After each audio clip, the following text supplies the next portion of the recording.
수요 예배, 제3일 예배 말씀 여러분 전하겠습니다. 전하기에 앞서서 우리 권사님께서 기도를 은혜롭게 해주셔가지고 잠깐 그 기도에 대한 또 은혜 받은 것을 나누면, 그 하나님은 있잖아요.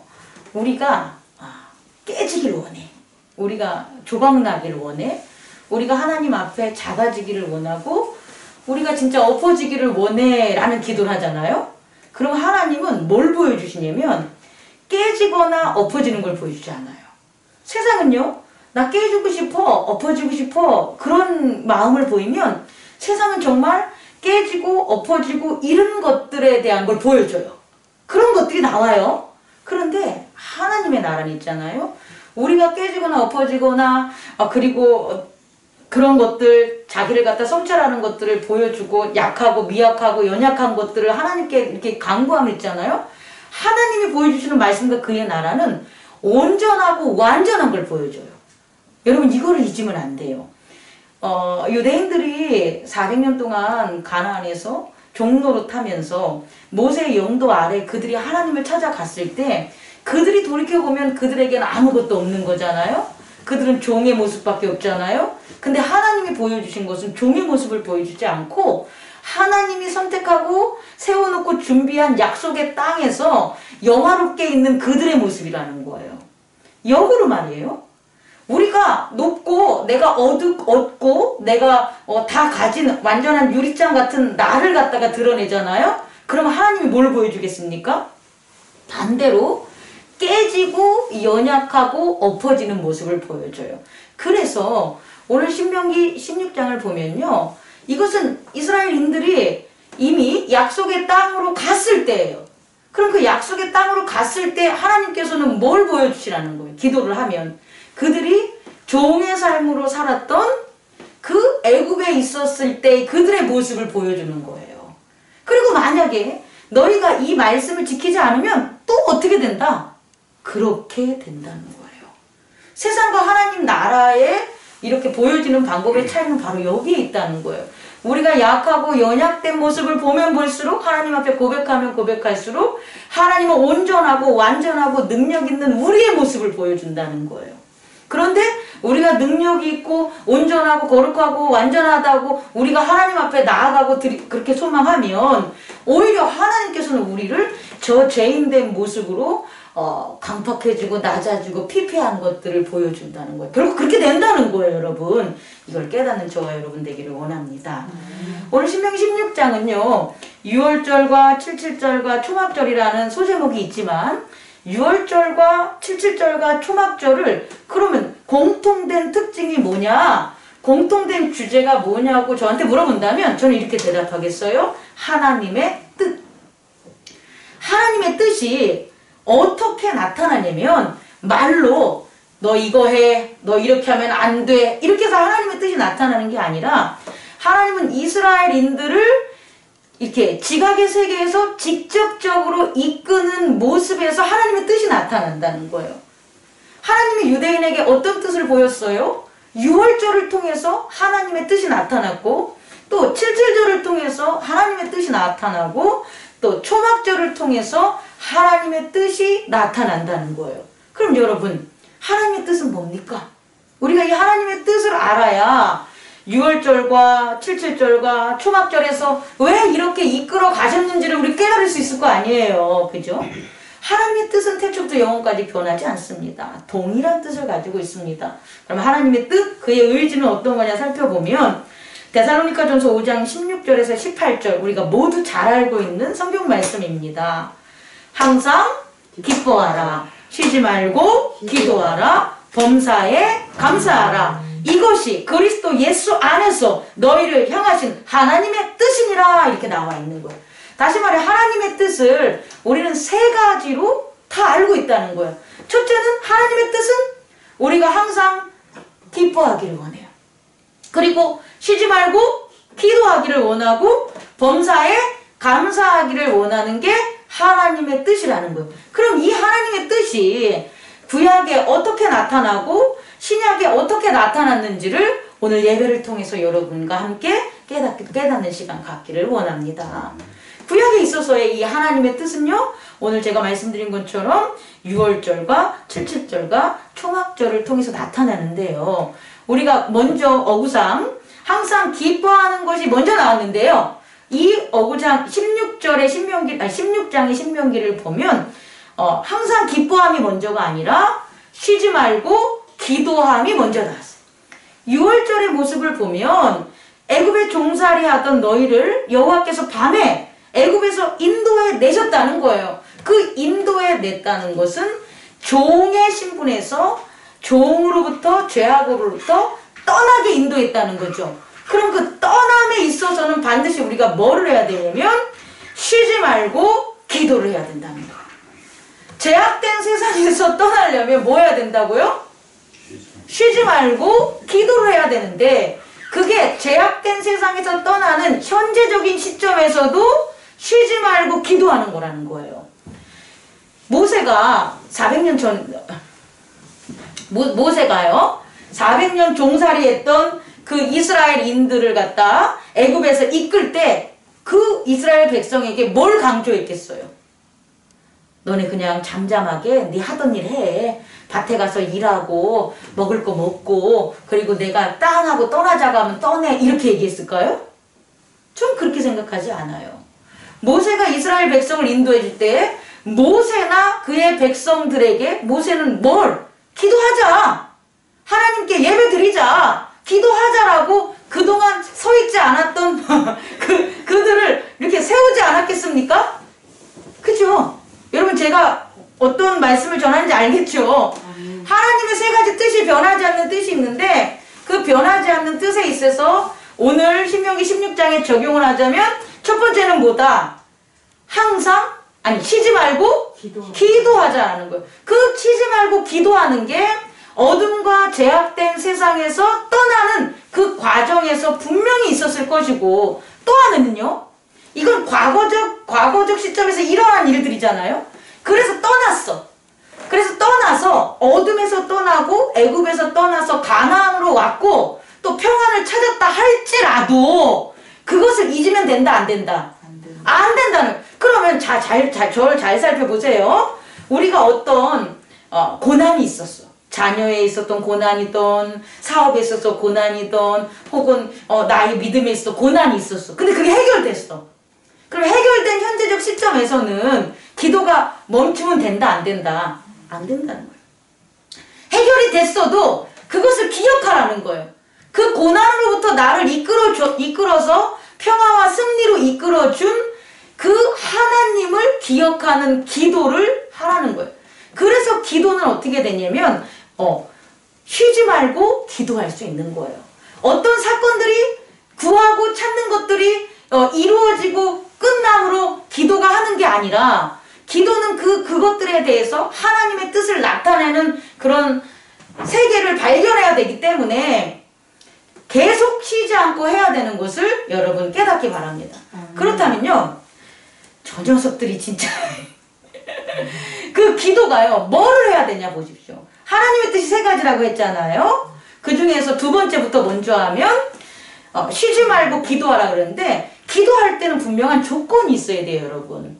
쉬지 말고 기도하라 그래서 내가 그냥 막 밤낮으로 중언부언하고 뭐하고 이게 기도가 아니라는 거예요. 그럼 쉬지 않고 기도하려면 어떻게 해야 되냐면 첫 번째는 뭐냐면요.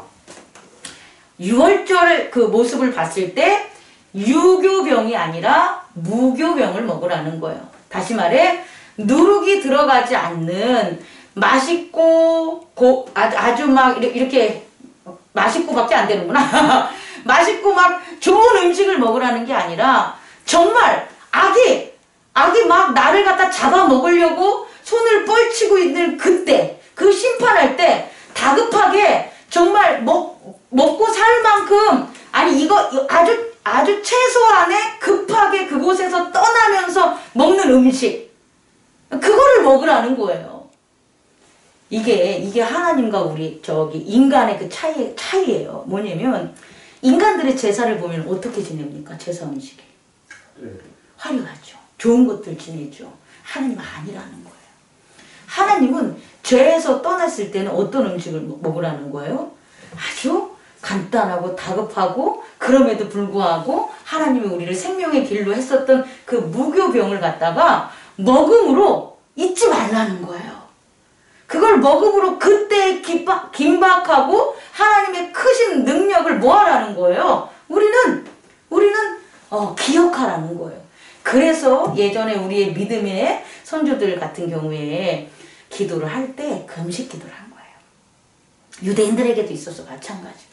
아니 왜 먹을 거 다 먹어가면서 기도하면서 해도 되는데 왜 금식 기도를 합니까? 라고 하면 그게 아닌 거예요. 나의 절박하고 어렵고 힘들고 고난이 있었을 때 나를 구원해 주신 그 하나님을 내가 다시금 감사함으로 잊지 않겠습니다. 기억하겠습니다에 동행하고 싶어서 내 육체의 소유과 내 육체의 원함으로 편함으로 기도하는 게 아니라 오히려 정말 육체가 힘들고 고난 중에 있어서도 하나님을 찾을 수 있는 그걸 기억하기 위해서 금식하며 기도하는 거라는 거예요. 우리 또한 마찬가지라는 거예요. 적어도 1년에 한 번은 그리스도 예수께서 우리를 구원해 주시려고 십자가에 못 박혀 돌아가신 게 6월절인데 6월절 7일 동안 가장 대표적인 상징적인 신약의 의미에서 기도를 얘기하면 예수 그리스도의 십자가 아니겠습니까? 예수 그리스도께서는 자신의 십자가 때문에 자신의 제자들에게 함께 기도하자고 권하지 않겠습니까? 그럼 그 십자가를 기념하고 그 십자가의 승리와 그 능력에 대해서 우리가 함께 동참한다면 우리 또한 뭐 하자는 거예요? 적어도 1년에 한 번은 한 3번, 3일은 뭐 하자? 금식하면서 하나님한테 한번 기도하자. 그건 내 의지와 뜻이 아니라 내 요구와 소망을 기도하는 것이 아니라 예수 그리스도의 십자가의 구원에 대한 감격과 감사를 영원히 기도하고자 하는 그런 의미에서 우리는 첫 번째 그 6월절을 보내는 것처럼 뭐 한다? 기도해야 되는데 이렇게 금식함으로 여기서 금식이라고 안 나왔지만 무교병을 먹는 그 거친 빵을 먹는 것처럼 그 환경에서 해야 된다. 두 번째는 뭐냐면요. 이때 해야 될 게 뭐냐면 너희 안에 있는 너희 가운데 너희 모든 지경 가운데 누룩을 보이지 않게 하라 그래. 무교병을 먹으면서 내 안에 있는 신체적인 어떤 육체적인 피지컬적인 그와 같은 소욕과 어떤 그런 것들을 갖다 절제하는 그런 기도를 한다면 두 번째는 뭐냐면요. 내가 살아가는 환경에 있어서 있잖아요. 내가 살아가는 환경에 있어서 죄악되고 더러운 것들을 다 청소하는 거예요. 깨끗이 하는 그거를 주는 거예요. 이 단순히 이때 이 6월절 예배를 드리면서 이스라엘인들이 그냥 6월절 기념행사만 하는 게 아니라 그들이 해야 될 기도 함께 해야 될 일들이 있다라는 거예요. 그들은 무엇을 하냐면 기도를 드리면서 자기 주변에 있었던 더러운 것들, 다시 말해 세상의 누룩이라고 하면은 곰팡이 같고 썩고 악취나고 안 좋은 것들 아니겠습니까? 그런 것들을 다 제거하라는 거예요. 우리도 그래야 된다는 거죠. 우리도 예수 그리스도의 십자가를 믿고 그 십자가의 보혈의 피를 믿어서 주님 우리를 깨끗게 씻어주셔서 감사합니다. 우리 오늘 찬양했지만 그와 같은 이런 고백도 좋지만 정말 우리가 십자가에 대한 6월절적 기도를 드린다면 우리 주변에 있는 더럽고 추악된 것을 그 기도와 함께 뭐 해야 된다는 거예요? 깨끗하게 해야 된다는 거예요. 적어도 우리가 살고 있는 지경에 있어서 악취나고 더럽고 해댈 수 있는 모든 것들을 다 제거하면 그 기도하는 것들을 오늘 성경에서 우리에게 가르쳐주고 있습니다. 세 번째는요. 이 기도를 할 때는 어떻게 기도를 하냐면 너희들이 이렇게 뭐라고 나왔냐면 5절 6월절 제사를 내 하나님께서 내게 주신 각성에서 드리지 말고 다시 말해서 6월절 기도는요. 각자의 처소에서 집에서 각자가 있는 곳에서 드리지 말라는 거예요. 어떻게 드리냐고 했더니 오직 내 하나님 여호와께서 자기의 이름을 두시려고 택하신 곳에서 내가 애굽에서 나오던 시각 곧 초저녁 해질적까지 6월절 제물을 드리라라는 거예요. 기도의 처소가 어디냐면 자기가 있는 머무는 편안한 그곳이 아니라 하나님께서 그들을 이끌어주신 증거가 되는 제단으로 택한 그곳에서 뭐하라? 예배를 드려야 그래. 그래서 오늘날에도요. 유대인들은 예루살렘으로 모이잖아요. 그 예루살렘이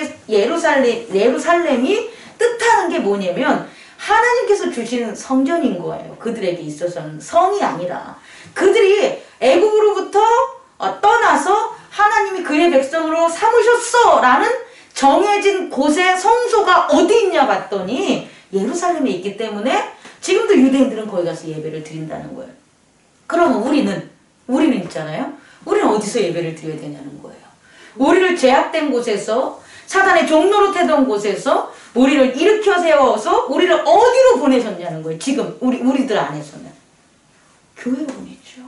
그리스도의 몸된 교회로 보냈기 때문에 그 교회에 가서 함께 성회를 하는 것이 오늘날에 있어서 기도가 된다는 것을 잊지 마시기 바랍니다.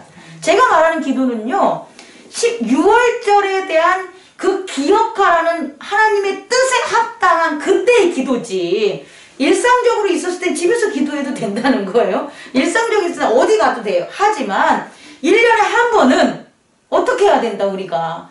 하나님을 섬기는 자들로서 이와 같은 6월절 음식과 처소에 대한 정결과 그리고 또 거룩한 장소에서 기도하고 성회로 모이는 것처럼 우리 또한 예수 그리스도의 십자가를 갖다가 기념하고 또 그거에 따라서 우리가 금식하고 또 우리의 주변 환경에 있어서 정리하고 그리고 하나님께서 예수 그리스도의 몸으로 허락한 그 교회에 가서 뭐하자, 기도를 하는 우리들의 모습을 보이자라는 거예요. 적어도. 두 번째는 뭐냐면요, 하나님의 뜻은, 첫 번째는 쉬지 말고 기도하라는 걸 6월절에 이런 어떤 하나님의 이끈 사건으로 우리가 확인한다면, 두 번째는 항상 기뻐하라는 거예요.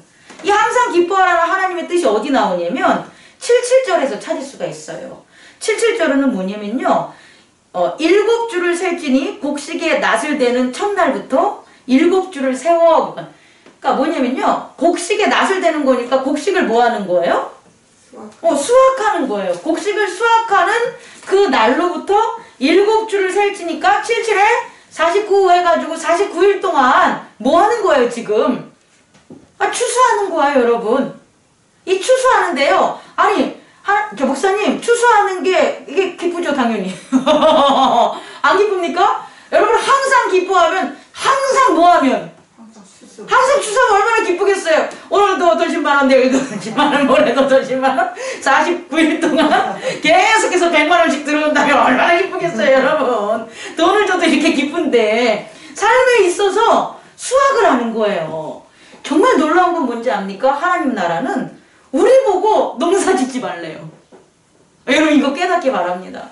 이 세상은요, 우리 보고 농사지라 그래요. 힘들고 뭐하고 하라고 하는데, 말씀에서 나오는 하나님의 나라는 절대 우리 보고 농사지라고 하지 않아요. 농사는 성령께서 지시는 거예요. 농사는 하나님께서 지시는 거예요. 그의 백성들에게 뭘 허락했다고요? 추수를 허락했다는 거예요, 여러분. 그러니까 왜 이렇게 추수를 허락했냐 봤더니 구약에서 신명기 11장에 보면 이렇게 나와요. 11절. 신명기 11장 11절에 보면 너희가 건너가서 차지할 땅은 산과 골짜기가 있어서 하늘에서 내리는 비를 흡수하는 땅이요, 내 하나님 여호와께서 돌보아 주는 땅이라. 연초부터 연말까지 내 하나님 여호와의 눈이 항상 그 위에 있느니라 라고 나와 있습니다. 다시 말해서요, 하나님의 백성들이 가는 그 땅, 가나안 땅은요, 애굽의 땅과 틀려요. 애굽의 땅은 지금도 수에즈 운하라고 해서 나일강을 갖다가 댐을 해가지고 농사를 짓는 방식인데, 이 가나안 땅은 그렇지가 않다는 거예요. 이때는 정말 하나님이 이른비 느린비를 주셔서 하나님의 곡식을 갖다가 키운다는 거예요. 그러니 너희들은 뭐 하기만 하면 되는 거예요? 수확하라는 거예요. 그 수확하는 첫날부터 마지막 수확하는 때까지 뭐 하라는 거예요? 항상 기뻐하라는 거예요. 그럼 그 항상 기뻐하는데 그럼 어떤 모습이 있냐 봤더니 이렇게 나와 있어요. 10절. 하나님 여호와께서 내게 복을 주신 대로 내 힘을 헤아려 자원하는 예물을 드리고, 다시 말해 복을 받는 거죠. 하나님께서 농사를 주신 건데 우리는 수확을 하면 그게 누가 주신 거예요? 하나님이 주신 거기 때문에 우리는 그 주신 것의 일부를 뭐 해야 된다? 예물로 드림으로 하나님께서 주셨습니다 라고 항상 뭐 해야 되는 거예요? 고백해야 되는 거예요. 그게 기쁨이 있는 거예요, 여러분. 오늘날 왜 기쁨이 없는지 알아요? 돈이 많은 사람들이 왜 기쁨이 없는지 알아요? 건강한 사람들이 왜 기쁨이 없는지 알아요? 이유는 딱 하나예요. 내가 했다고 하니까 기쁨이 없는 거예요. 아, 내가 돈 벌었어. 그럼 뭐가 기뻐? 내가 힘들게 일해서 내가 돈 벌었는데 뭐가 기뻐? 근데 아니야. 하나님이 나를 돈 벌게 해주셨어. 얼마나 기쁘겠어요, 여러분. 아, 내가 내 몸 열심히 해서 나 건강한 거야. 기쁨 없어요, 여러분. 오히려 건강한 것에 대해서 감사도 못하죠. 근데 나를 건강하게 해준 게 누구야? 하나님이야 라면 너무나 기뻐할 거 아닙니까? 이 기쁨은요, 내가 만드는 게 아니에요. 주시는 거예요. 하나님이 주시는 거예요. 그래서 그걸 하나님이 주셨다라고 고백을 해야지 기뻐함이 나올 수가 있다는 거예요. 그걸 성경에서는 오늘 이렇게 말씀하시는 거예요. 또 그럼 이게 하나님께서 주셨어. 그래서 너무 기뻐. 그럼 나 혼자 꿀꺽이 안 되는 거라는 거예요. 그럼 어떻게 하냐? 내 성중에 레위인 및 고아와 객과 과부들과 함께 뭐해라?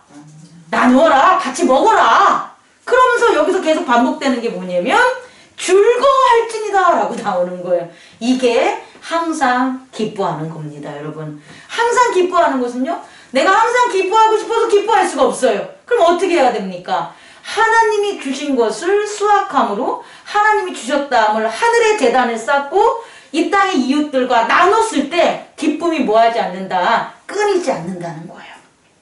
이거를 신약에 적용하면 이런 끊이지 않는 항상 기뻐하는 하나님께서 모든 것을 하시는 게 그럼 어떻게 우리는 기념할 수 있냐면 그게 바로 부활절입니다,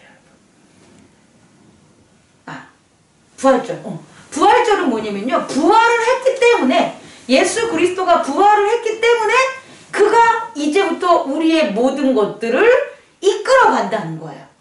예수 그리스도가 부활하지 않으면 우리들이 해야 될 것들을 우리들이 하게 되잖아요. 근데 부활을 예수님이 하셨기 때문에 너희들의 앞으로의 하나님 나라의 삶은 부활하신 예수께서 알아서 다 해주신다는 거예요.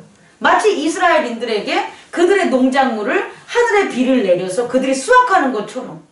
그렇다면 우리는 부활에 대한 부활하신 예수님께서 우리들의 삶에 대해서 사망 권세를 이기시고 우리들을 열매 맺게 만들어주고 계셔. 그걸 어떻게 우리는 증명하겠냐는 거예요. 우리가 부활의 믿음을 가지고 부활한 예수님께서 그가 첫 열매 되시고 우리를 그 다음 열매로 우리에게 영생을 주실 거야 라는 걸 우리는 어떻게 그 믿음을 증명할 수 있겠냐는 거예요. 여기 나와 있잖아요. 어떻게 증명합니까? 하나님께 부활의 증거로 준 우리의 몸을, 우리의 뜻과 마음과 정성을 하나님께 드려야 되는 거예요. 그리고 두 번째는 그 몸이 성도들, 우리의 같이 함께 나누는 믿음의 공동체들, 그 중에 있어서 특히 객과 고아들, 또 과부들, 어렵게 살고 가난한 사람들, 그들을 위해서 뭐 하는 거예요? 나누어줘야 되는 거예요. 그랬을 때 기뻐할 수 있다라는 거예요. 뭘 나누냐에 따라서. 근데 구약에서 나눈 것처럼 우리 신약에 있어서 교회에서 자꾸 뭐 돈을 나눈다든지 음식을 나눈다든지 이러면 힘들어져요. 이거는 내가 하는 거기 때문에. 신약에 있어서는 부활의 기쁨을 나눠야 되는 거예요. 그건 어떤 물질적인 것은 부차적인 것이고 사람들을 존중해주고 새롭게 형제된 자들을 세워주고 그들을 사랑하고 그리고 그거와 더불어서 나눌 수 있는 게 음식과 구제와 어떤 선교가 돼야지 그것이 먼저 되면 안 된다는 거예요. 부활의 영생을 함께 나누는 저 여러분 되기를 원합니다. 그래야만 항상 기뻐할 수 있어요. 부활에 대한 기쁨과 그 새롭게 태어난 그런 수확을 우리에게 믿음이 없으면 우리 기뻐 못해요. 십자가만 생각해보세요. 여러분 기뻐할 수 있겠냐고요. 언제 죽어? 힘들어. 예수님이 우리를 죽었어. 이 생각만 하면요. 그 교회에 기쁨 없어요. 한번 가보세요. 맨날 목사님이 십자가, 보혈, 눈물 쫙쫙쫙 흘리면 이제 지쳤어. 이제 그만할 만도 한데 맨날 설교 시간에 맨날 그 얘기만 하는 거야. 그럼 성도들의 얼굴이 점점점 다크서클이 이렇게 생긴단 말이에요. 근데 그게 아니에요. 교회의 부활의 믿음과 부활의 역사와 말씀들이 막 역사해. 그럼 내가 하는 게 아니라 부활하신 예수 그리스도가 우리에게 주신 누가? 성령께서 하시는 거 아니겠습니까? 그러니 얼마나 내가 일하지 않았는데도 성령의 은사와 열매로 모든 일들이 주렁주렁 열린다고 하니 성도들이 기뻐하지 않겠냐는 거예요. 기뻐함이 넘칠 수가 있겠죠. 하나님의 뜻대로 살아갈 수가 있다라는 거예요. 마지막은요, 초막절을 통해서 볼 수가 있는데요. 초막절은 뭐냐면 범사에 감사하라, 이게 하나님의 뜻이라고 했잖아요. 이 범사에 감사하라는 것을 초막절에서 어떻게 찾을 수가 있냐면, 유대인들은요, 맥추절이라고 우리가 아는 이제 이 보리나 밀을 먼저 수확을 하고요, 후에는 포도 이런 농사를 져서 수확을 해요. 근데 이 초막절은요, 여기서도 나오듯이 너희 타작 마당과 포도주 틀에 소출을 거두어 들인 후에 이렇게 나왔어요. 우리가 농사를 져서 알을 갖다가 거두잖아요. 그럼 바로 그걸 이렇게 찢습니까? 아니죠. 바로 찢지 않죠. 거둔 다음에 그것을 갖다 보관하죠. 그리고 그것을 먹을 때에 뭐 하는 거예요? 타작을 한다는 거예요. 그죠? 또 하나는 포도도 마찬가지로 알갱이를 따먹는 게 아니라 포도를 여기다 뭐 하는 거예요? 포도 틀에 놓는다는 것은 포도주를 만드는 거 아니겠습니까? 그래서 초막절은 다른 말로 수장절이라고 해요. 수장절은 뭐냐면 곳간에 자기의 그런 어떤 저장된 창고에 가득 채우는 거예요, 여러분. 그래서 그걸 갖다가 우리는 뭐냐면 추수감사절이라고 요새는 말하고 초막절이라고 유대인들은 얘기했다는 거예요. 다시 말해서요, 범사에 감사할 수 있는 것은요, 내 안에 무언가가 가득 차 있어야 돼요, 여러분. 아니, 감사하고 싶어. 모든 일에 감사하고 싶어. 근데 아무것도 없어. 뭘 감사하겠냐는 거예요. 이 유대인들에게 있어서 하나님의 뜻을 알게 해주고 싶은데, 하나님의 뜻은 너희들이 항상 감사하는 거야. 그럼 하나님은 이들에게 뭘 허락하겠냐는 거예요. 그들의 곳간마다 뭐 한다는 거예요. 하나님께서 주신 것으로 가득 차고 저장해 줄 수 있는 그 때를 주신다는 거예요. 그 시간을 주신다는 거예요. 그게 바로 뭐가 됩니까? 초막절이 되는 거예요. 그래서 15절을 보면, 내 하나님 여호와께서 택하신 곳에서 너는 이래 동안 내 하나님 여호와 앞에 절기를 지키고, 내 하나님 여호와께서 내 모든 소출과, 그 다음이 되게 중요한데요, 내 손으로 행한 모든 일에 복 주실 것이니 너는 온전히 즐거워하라. 이 말이요, 봐보세요. 복을 받았어 라고 해서 즐거워하는 게 아니라는 거예요. 여러분, 이거 이해 갑니까? 자, 보세요. 우리가 곳간에다가 쌀을 가득 채워놨어. 그러면 곳간에 쌀이 가득 주셨어, 감사합니다, 이렇게만 생각을 하는데, 이게 아니라는 거예요. 이 뜻 넘어가 있다는 거예요. 곳간에 쌓인 쌀을 보면 다음에 다음 연도 봄에, 다음 연도 돌아오는 6월절에, 다음 연도에 돌아오는 77절에 뭘 주실 걸 안다는 거예요. 복 주실 걸 안다는 거예요. 그게 쌓여 있어서 감사한 게 아니라, 이 쌓인 것을 보니 앞으로도 계속해서 복 주실, 우리가 하나님의 뜻대로 한 이 손이 이렇게 저장해 놓은 것을 보니 앞으로 이 손으로 하는 것에 하나님이 복 주실 것을 뭐 한다는 거예요? 감사한다. 미래적 의미가 있다라는 거예요. 다시 말해, 부활하신 후에 성령께서 우리에게